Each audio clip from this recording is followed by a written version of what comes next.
Morning, everybody. Welcome to my daily broadcast of Power Connection channel. My name is Bob Umar. I'm a five-time TEDx speaker, an Inc. magazine, top 100 leadership speaker. I'm all about speaking, but my topics of areas of interest are speaking, personal branding, networking, digital influence, and career development. And I'm here with a guest today. This is my third guest this week. How lucky is that? Dave Buzanko, say hello to everybody. Hey, everybody. Dave Buzanko here. I'm very excited to have Dave. Dave and I have been talking quite a bit about getting him on, and I think again, he's one of my, I think, the third of my 3 test subjects that didn't work out in the last couple of weeks. And so thank you so much for your patience with that. I do appreciate that. The other 2 have already been on now. So they're actually, it's funny, you're all coming on this week. So I got Dan on Tuesday, and then I got Deborah on Wednesday, and I have you on Friday. So like all 3 of you who I tech failed last week, here we are. So if you're just joining us, I'm on every day, Monday to Friday, 8:30 a.m. We're a little bit late today, but with the tech issues, but now we're on. And I talk about the topics that I mentioned. And really, the idea here is to start a conversation with all of you. So to start off, I would like to hear from all of you. All of you can comment below, type below, where are you from? Where are you listening from? Africa, Asia, Europe, North America, South America. And then number 2, our topic today is heart healthy living, which is something that really appeals to me because I think I have a lot of heart, and I think I like to live, and I'm trying to be healthy. So these are all things that I think are really important to me. And Dave has another great personal story on that journey too, so he's going to share a bit about that. So if you have questions on this topic, by all means, post those below as well. I see Irene Young's already joined us. Good morning. And again, just say good morning. Let us know where you're from. And also, you can talk to people in the feed. You can tag people if you like what you're hearing. Like, comment, heart, face, light bulb. Put all those nice little things. Share on your own pages. Let's get people part of the conversation. You can tag other people. All right. Muha's here. Good morning. There's Bahare from Toronto. Good morning. So people are here. So let's get right into it, guys. And again, don't forget to put your comments and questions. Dave, why don't we start off by you telling us a bit about your story of how it relates to our your expertise topic of heart healthy living. Okay, well, that's a great place to start, obviously. So, yeah, so I mean, my story is kind of not unlike most people's. Around the time I turned 40, I was living a life no better or worse than anybody else. I was oblivious to the food that I was eating, the way that I was exercising, the sleep that I was getting. And I sort of had a perfect storm where I found myself one day in the ER, looking at an ER doctor, hooked up to an EKG machine, and sitting there thinking, oh my God, have I had a heart attack? And it's kind of funny because most of us in our 40s are in a bit of a denial.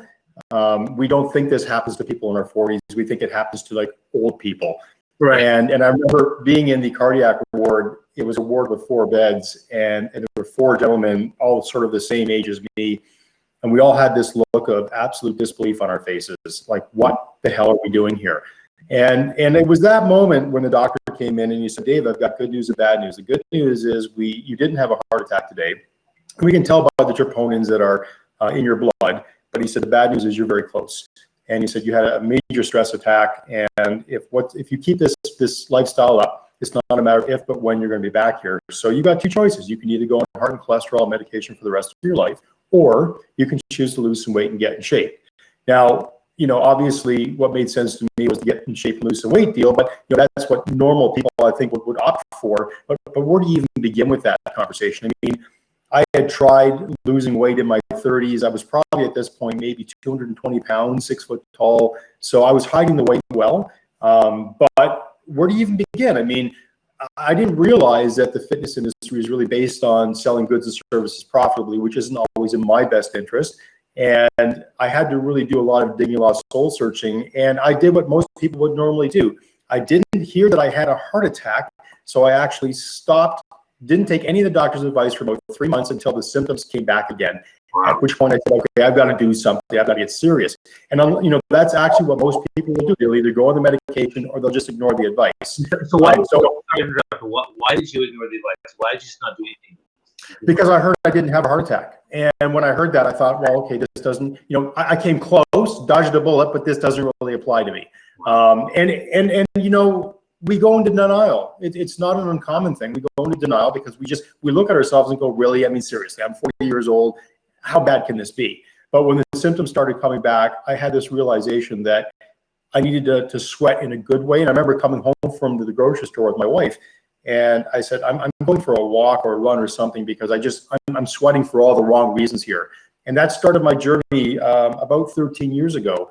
And I went out for a walk, which turned into a bit of a run. But what was funny was I came outside and I got home and I put on my gym shoes, and you know, the cleanest pair that I had. And my next door neighbor is a firefighter. And as I came out into my driveway, you know, I've got one of these fun next door neighbors who likes to rib me a little bit. His name is Kyle. And he says, Dave, what are you doing? And I says, Kyle, I'm going for a run. You know, I just announced I'm doing a 5K run. And he said, yeah. He says, well, I'll tell you what. He says, I'm on my day off. Don't die of a heart attack at the end of the street. And that was sort of how we left it. And I got to the end of the street and I sort of doubled over, went, oh my gosh, I can't believe how out of shape I actually am. Like, I had no idea how much out of shape I actually was. And I was so winded, but I couldn't go home because Kyle was still in his driveway. I couldn't live with that. So I had to go out and finish the 5K. And I ended up doing this sort of walk-run thing. And that walk-run thing turned into a daily investment that I decided that I was going to make on that day. I decided that every day I was going to start investing in my heart. And that took me on a journey where that walk became a jog, became a run, became a 5K run, became a 10K run. And 2.5 years later, I was like Forrest Gump. I hadn't stopped running. I'd run every day, which I know is a mistake. But that was what I said to myself. Every day I said, today I win. I win by investing in my heart. And there was this little mantra that I had for myself. But I actually bumped into one day, it was about 3 years into my running, I bumped into an Ironman triathlete on his bike. He was an older gentleman. He had this ratty old Ironman t-shirt on. He was waiting at the top of the hill for his wife to sort of catch up with him. And I just looked at him. I said, have you really done that Ironman thing? And he said, yeah. He says, you know, I used to just run, but then I realized that would possibly lead to injury and then I'd have nowhere to go. So I started swimming and biking. And I said, oh, that sounds like where I am right now. And to make a very long story short, he said, Dave, if you ever decide to do something like an Ironman, he says, you're going to have to do two things. One, your belief system is going to have to change. He said, whatever you think you can do today, it's going to have to change, and it'll change every day when you take another step forward. So every day you go out, you're going to have to go one step further, and that's when you're one step further, and that's when your belief system is going to change. So I thought, okay, that's interesting. But then, you know, I didn't take the advice. I just kept running.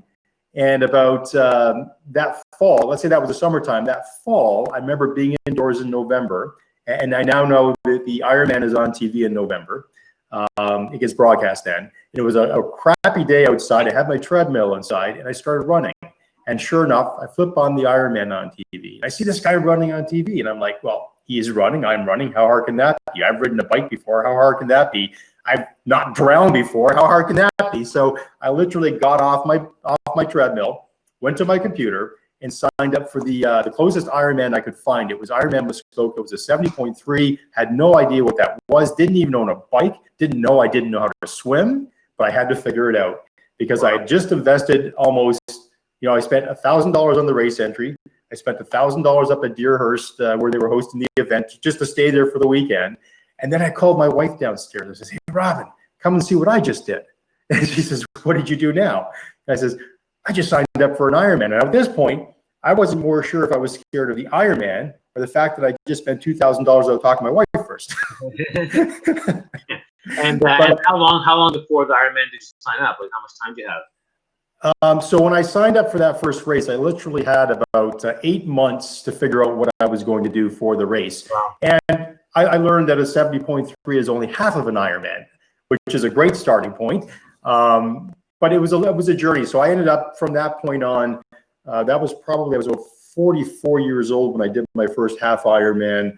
And since then, I've done 3 full Ironmans. I've done a whole bunch of halves. But the point is, it was a learning experience. And you don't have to be an Ironman to be heart healthy. What you do have to do is you have to find a recipe that works for you. And you have to find something that you enjoy. Whatever activity that you're going to do in life, do it in a way that makes your heart sing. Do something that really brings joy into your life, but do it in a way that serves you.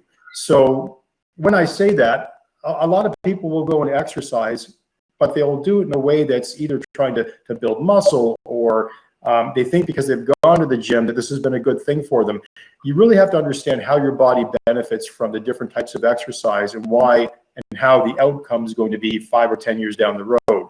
So when I talk about heart health, clearly when you work out aerobically, doing any sort of exercise where your heart rate's between 60 and 80% of your maximum heart rate, which is a really quick formula to figure out. But if you're wearing a heart rate monitor like I do, I know when I'm training or exercising, I've always got a chest strap on hooked up to my heart rate monitor. I know where my heart rate is. So I try to always keep it in the aerobic zone because that does two things for me. One, it makes my heart stronger. It's not stressing my heart. Two, if you do something like running every day, which is a high impact activity, you do get a buildup of troponin. So that's heart muscle tearing down. And that's what doctors look for when you are having a heart attack. They check your troponin levels. And what research has shown is that people who run every day tend to sit at that sort of 80%, that maximum heart rate between your aerobic and anaerobic zone. And when you're sitting there, you get a buildup of troponins every day, and without recovery, without giving yourself a chance to rest in between days, what'll happen is that'll build up and calcify in your arteries. So you, like a lot of runners, are in denial. They think, well, if I run every day, this must be good for me because everybody says running is great for you. But do the research, and you'll learn about troponins, and you'll learn about I should not do a high impact activity every day. It stresses my heart because it builds up and it doesn't get a chance to flush out. And that's one of the reasons why I fell in love with triathlon, was because there were two non-impact activities, cycling and swimming, where my heart rate was typically at 60 to 70% of my maximum. And I call those sort of recovery days where the troponins get flushed out. I'm still doing good stuff for my heart. But there was a third benefit there or maybe a second benefit that I realized during the course of this journey. Now, I know a lot of people, when I go out and talk, a lot of people are affected by Alzheimer's and dementia.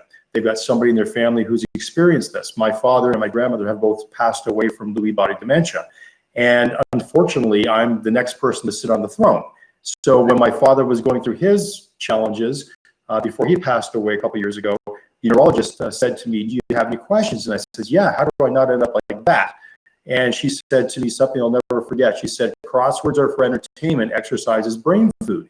I said, well, what do you mean by that? And she said, BDNF, look it up. So BDNF is brain-derived neurotrophic factors. What that is when you're exercising every day and you're exercising aerobically, you get these BDNF. These are growth hormones that cause new brain cells to be developed in the hippocampus, the very area where that disease, Lewy body dementia, destroys brain cells. So now I've got a double whammy here. Now I'm thinking, okay, my heart is now stronger than it's ever been. I go see a cardiologist, every other year to make sure that everything is good, especially given the fact that I'm an endurance athlete now, and I want to make sure I'm not dying trying to do these things, because that's not the point. But now I've got this new incentive because now I'm building new brain cells when I work out aerobically. And that sort of stops people dead in their tracks in the conversation between weights and HIIT interval and aerobic exercise. I say, hey man, just do what you love doing, but do it in a way that's going to serve the outcome you want to have 10, 20, 30 years down the road. So that's kind of where I am now. Like I'm going to be 53 this year. I feel fitter. I go run with 25-year-olds and I feel fitter than they do. And thanks. But the point is not to brag. Your inspiration.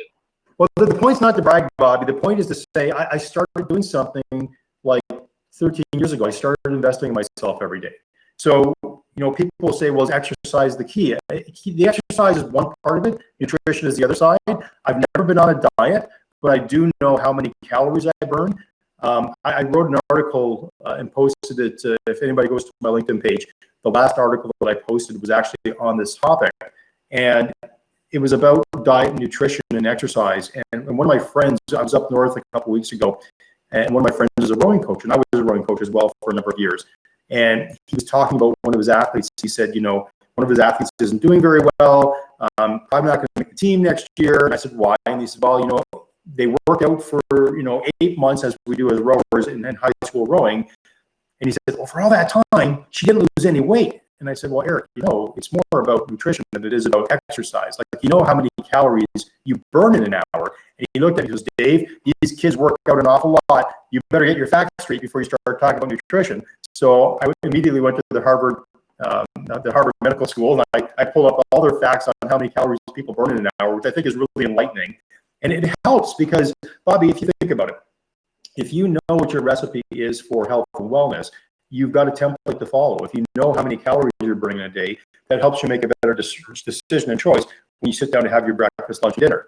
Most people don't realize that they only burn about 1,200 calories a day just sort of living. And if you work out either aerobically or anaerobically, there's not an athlete in the world who's going to burn more than 1,000 calories an hour. So I'm sorry, let me interrupt you because I think that we're so passionate about this. You could probably go on for a while. So this is great. Yeah, stop me, please. Great information. People are commenting like crazy and asking questions. So I'm sure. Yeah, jump in. Which is great. So a lot of people say. I mean, my first question, of course, is again, this is a live stream for professional lives. So we're talking about heart healthy living. Just joining us, heart healthy living. Dave Buzanko shares a great story on transformation from to 220 pounds overweight and almost had a heart attack to now being an Ironman triathlete and being fit and fiddle at 54, so or 53. So that's really amazing. You're 5 years ahead of me, my friend. So I want to catch up, and so I think that's great. The question I have though is, okay, so how does this relate to your professional life? Yeah, so this is really great because the experiences that I've had over the last 12 years have really not only transitioned from my personal life, but into my professional life. So I've learned 3 lessons from the 3 Ironmans that I did. The first lesson is that anything is possible. The second lesson during my second Ironman was to be better prepared. So, and the third lesson was to manage your expectations. So each Ironman that I did, I kept learning and growing, and I kept learning more about myself, and I take that in my business life, because when I go into a business meeting, right, I know that anything is possible, any outcome is possible from that business meeting, that connection. I know that I have to be the best prepared person in the room if I want to get the outcomes that I expect, but also I have to realize that if part of the recipe for success, for a successful outcome is changed in some way or form, I may not get the outcome that I'm expecting. I might get something, but I may not get the whole outcome. So for example, yesterday I was in Philadelphia in meetings, and I understood as I went into that meeting, we had one certain expectation, and I went in there believing that we could have that reality happen. And as we started going through the meeting, because we were extremely prepared, we were able to then translate that into more opportunities because we simply were prepared, and we were prepared to listen, and what we thought would be the outcome actually became something else. So I always take that 3 steps. Anything is possible. Be the best prepared person in the room, and manage your expectations. They could be high, they could be low, they could go right off the charts. But if you're not doing those first 2 things, you don't know how to manage the third one, right? The more prepared you are in business and in life, the better you can manage your outcomes. And that's the problem, I think, is that most people just don't have the recipe or the formula to manage those 3 capacities, so that they can manage their outcomes both in their personal life and their business life. I love how you've been able to take this transformation of your physical self and turn it into a transformation of your professional self, which I think is really awesome. So let me just mention, a whole bunch of people are commenting. So Muhammad wants to talk about, he's all about water, food, and void, moderation, 33, 33, 34. And then there's a question here. Irene says, actually, listen to Tony Robbins on belief system motivation is quite temporary. And Dave eloquently put it, which she says, your amazing story. Alyssa says, way to go. Usually we're unaware of our capabilities. Good question. Great stuff here. And here's a question. What's your opinion on having a personal trainer in terms of motivation? Okay, so I did have a personal trainer when I first got started, because I didn't believe in myself. I didn't believe that I could figure it out on my own. I was quite scared. I mean, when you jump into something like an Ironman, you quickly realize how out of your depth you really are.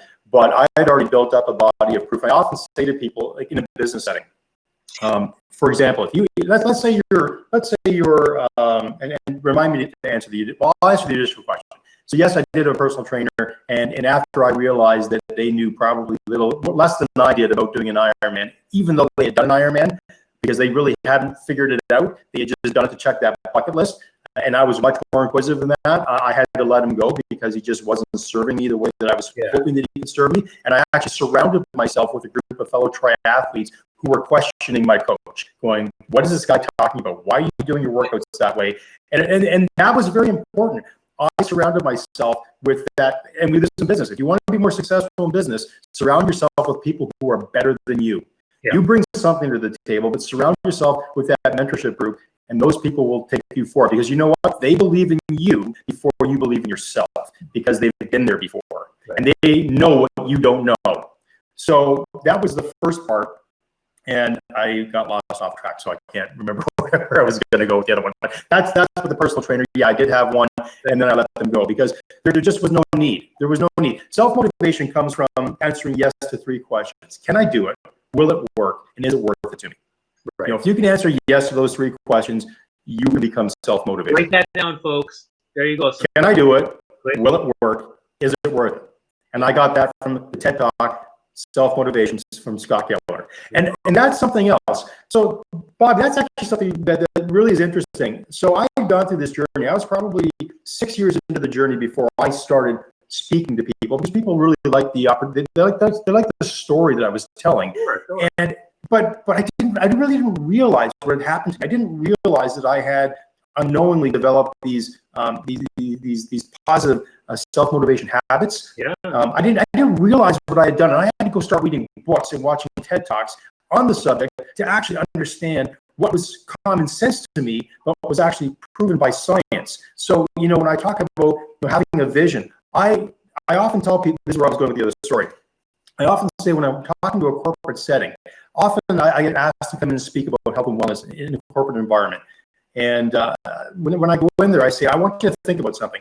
If you are the type of person who has never even gone for a walk before, like on a daily basis, you're not a walker, you're not an exerciser. And I know that 97% of the population does not exercise every day. Like, I understand that. It's a very clear statistic. And when I do my talks, I know that's the truth.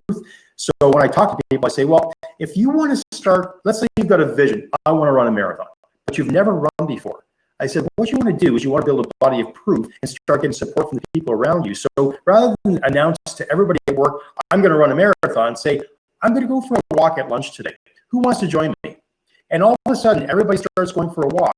And you can start to say, you know what? That walk is kind of boring. Who wants to go for a little bit of a walk run? And you can kind of build that walk run into a little jog. And before you know it, you maybe got a group of people who are jogging. Maybe it's just yourself. But by the end of a year, if you are building a body of proof that shows that you're the type of person who moves every day in a thoughtful way, if you decide to say to yourself at that point and to your coworkers, hey, I'm going to go run the Toronto Marathon. This is something that I really aspire to do. They're going to go, you know what? I believe you can do that because you've been walking like for a year. You've given us a body of proof that it shows that you're this type of person.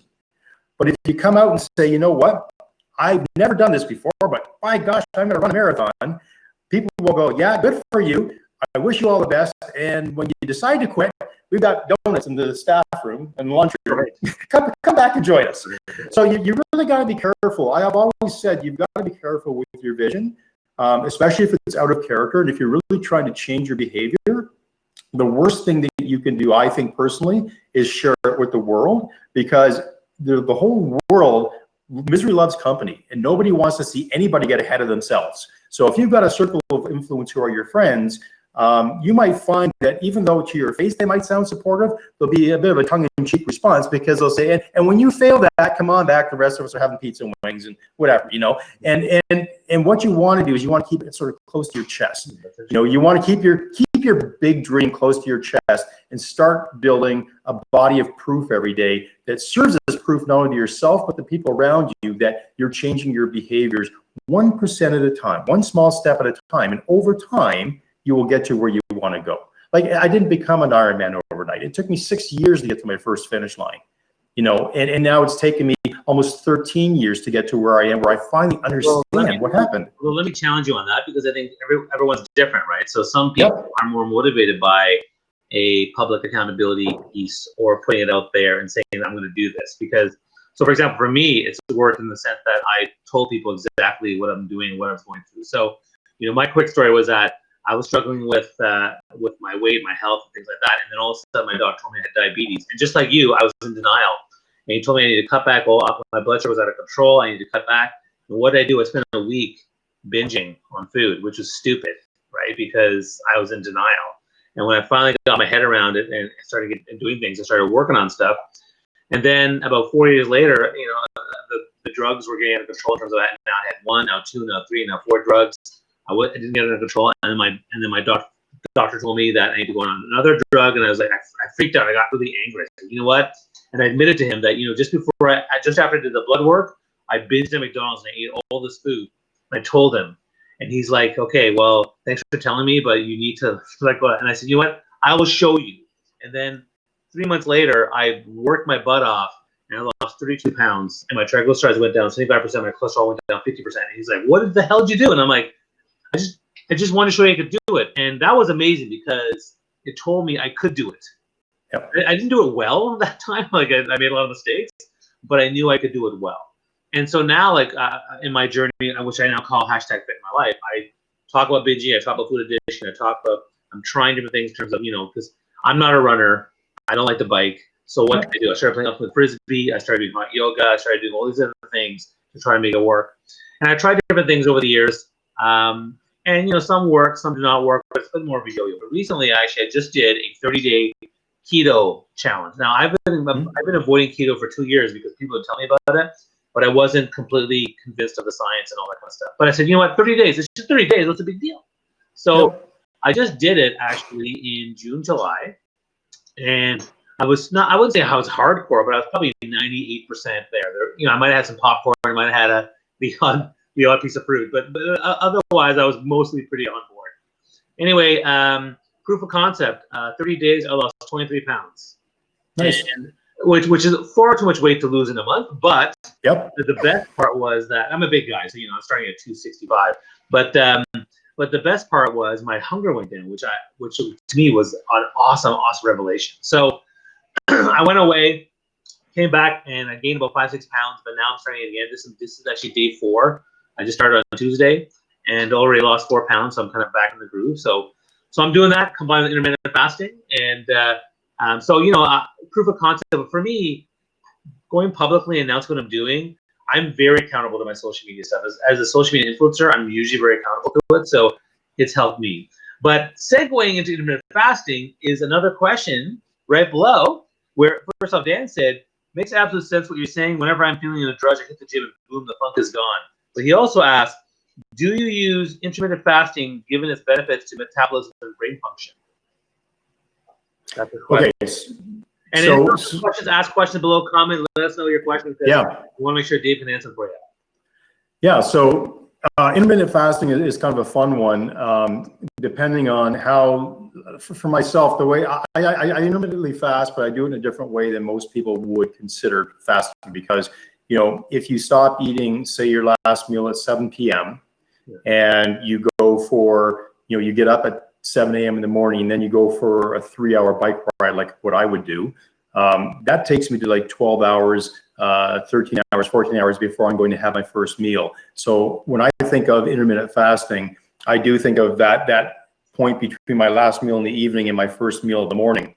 And when I talk about nutrition, I'm going to do the whole audience a huge favor. There's a book out there called The Ripple Effect. Right here is by Dr. Greg Wells from Toronto Sick Kids Hospital. I've gotten to know Greg over the last 3 or 4 years when he was writing this book, and it's probably one of the best books that I would recommend anybody pick up if they have any questions about moving better, sleeping better, thinking better, eating better.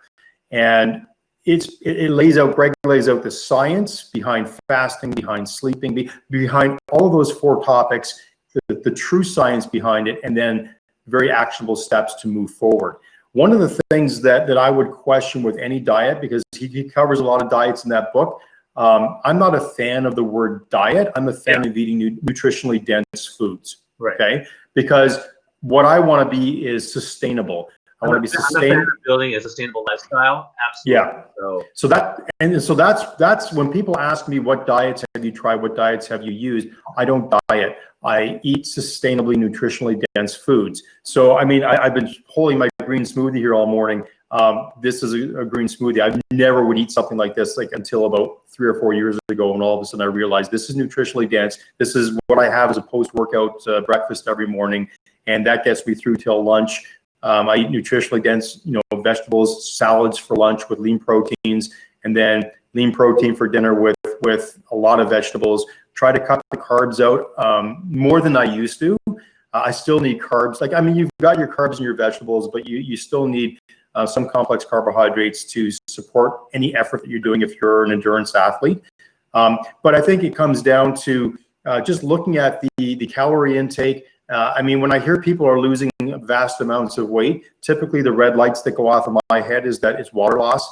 If you understand that 1 pound equals 3,500 calories, and ask yourself, have I really burned off 3,500 calories? Like, if your scale is going up and down, have you really burned off 3,500 calories, or are you sweating more? So I often tell people I threw my scale away, because what my scale did was gave me negative reinforcement every day that things were going up, things were going down. I was becoming a slave to that number. But what I said was, I'm going to put my scale away, and I'm going to invest in, will the system work? Do I believe? Remember, I said self-motivation is, can you do it? Will it work? Is it worth it? Can I do it? Of course I can do it. I believe that I can do these. I believe I can eat better food. I believe I can go get the information that I need to make better choices. Will it work? Do I believe that if I do all these things, if I eat nutritionally dense foods, if I actually burn more calories than I consume every day, will I in the long term lose weight sustainably and get to the weight that I want to be at a healthy weight? And when I, the third one is it worth it? Well, I've got a vision, and this is the biggest part that I share with people is I've got a vision in my mind of what I'm going to be doing when I'm 60, 70, 80, 90 years old. I can see it in my mind's eye. And all I'm doing every day is I'm putting in the work, the body of proof that says that I'm the type of person who eats nutritionally dense foods. I'm the type of person who exercises intentionally every day. I'm the type of person who learns and grows every day, because I don't want to be that person who says, I learned this one thing, so that's the only thing, and this is the only way you can do it, and this is how it works, because that really ticks people off. Yeah. I always have a vision, because I have a vision too. Like, I have this vision of me, Machu Picchu, and overlooking it, and then a couple people climbing up, and there's this handsome young man, about 20 years old, and he's climbing up over the top, and you see him come over, and then there's this beautiful young woman, 18 years old, 19 years old, and she's climbing over too. And then all of a sudden, there's this strikingly beautiful woman in probably her late 50s, early 60s, coming over there. And then all of a sudden, there's this guy, me, around 60-ish, who's coming over the top, because the four people it's my family. And we're all fit. It's part of our lives. We all look healthy and vibrant. And we're up there, and I can feel the sun on my face. I can feel the wind in my hair. And that vision is something that I use sometimes to really get me motivated. So I definitely love the idea of vision. Now, listen, we have to get going, because I actually have another meeting now. But Dave, I want to thank you for joining me for this live stream, for helping us talk about heart healthy living. Your story was really inspirational. And if anyone has questions, you can comment below. You can tag Dave. You can where can people find you? LinkedIn. That's where my home is on LinkedIn. Find me, Dave Buzanko, on LinkedIn. Happy to connect with anybody, start these conversations.